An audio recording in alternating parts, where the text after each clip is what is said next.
gönderəcək bu şeytanı bizə. Din iman əvəzinə pul ilə qurulur təməl. Sonra gözümüzü yoruq deməli çatıb əcəl. Məgər budurmu bizim həyatımızın mənası? Bu cür yaşamağın nədir faydası? Bir yanda azadlıq, bir yanda zindan, bir yanda din iman, bir yanda şeytan, bir yanda gəl, bir yanda zülm. Əvvəlimiz ana bətni, sonumuz ölüm.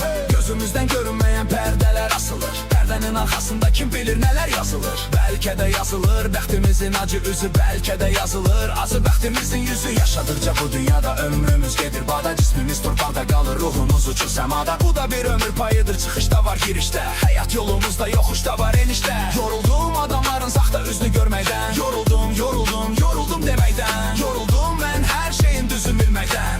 Nəysə bir sözlə yoruldum. Yoruldum demeden sözün düzünü yoruldum. O üzünü bu üzünü yoruldum. Eğmeni eşiden yoruldum demeden ki yoruldum. Yoruldum demeden sözün düzünü yoruldum. O üzünü bu üzünü yoruldum. Eğmeni eşiden yoruldum demeden ki yoruldum. Sen bizi yaratmışsan pul atamakta, sonra cehennemde biz yanırıq. Güya bizi günahkar, güya bizi bu dünyanı yaradan, güya bizi bu dünyanı dağıdan. Bir yandan deyirik ki el çirkidir pul, bir yandan da özümüzü edirik pula kul. Puldur mu bizi eden idare? Məgər yoxdur mu bu susluğa çare? Pul var, deməli qardaşım da var.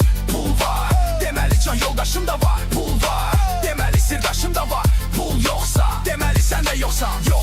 İnsanların arasında cəmiyyətdə yoxsan. Bu dünyada yoxsan, bu bəşəriyyətdə varsansa. Cəmiyyətdə yox kimisən, hər bir kəsə yox kimisənsə. Özünü tay eləmə bir kiməsə. Hamımızıq o dünyada var bir cavabımız. O da bizi xəlq edən ulu pərverdigarımız. O özü hökümdardır, o da bizə hökm edən. Bu dünyada zülüm çəkən, o dünyada qeyb edən. Bu dünyada yorulanın, o dünyada qiyməti var. Bu dünyada qəm yeyənin, o dünyada neməti var. O dünyanın həsrəti ilə tapşırırıq canımızı. Yorula yorula dəyişirik dünyamızı. Yoruldum demeden sözün düzünü yoruldum.